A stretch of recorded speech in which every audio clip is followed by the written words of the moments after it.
I thought it was interesting. The PM, he's got to hide. I mean, he really went after Peter Dutton today, aggressively, I guess, accusing him of being dishonest, because Peter Dutton says, look, I'm not going to do that second referendum idea anymore. It's certainly not front of mind for the opposition.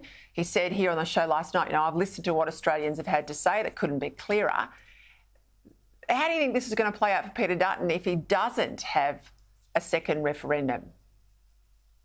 Oh, I don't think it'll be a drama for him. It is interesting, though. I mean, obviously, he came on with me and said, yes, I'm having a second referendum. He did.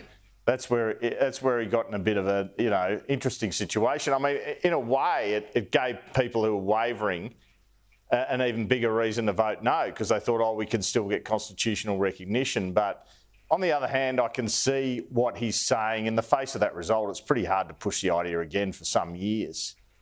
So his position makes sense.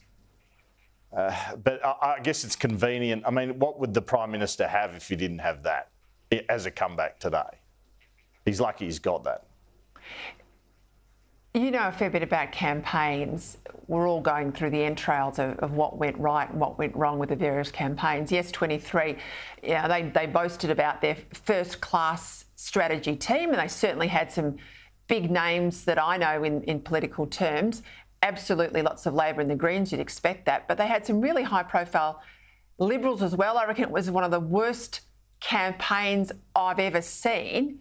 So given all the brains trust around the table, they had all the money, of course, they had their media backers, their boardroom backers. Why the spectacular loss, Andrew?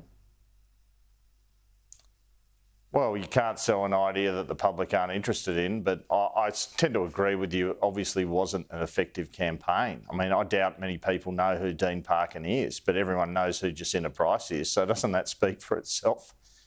And look, you point to these characters, Crosby, Textor. Well, Linton Crosby wasn't involved, of course. Mark Textor certainly was.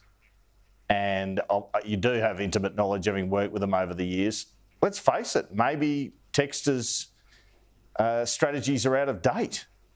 He was brilliant for Howard, but Howard was pretty damn brilliant, and then he had the Jobs and Growth slogan in 2016. That didn't work. There was a lot of party room discontent at the time at that slogan, at that Crosby-Textor strategy.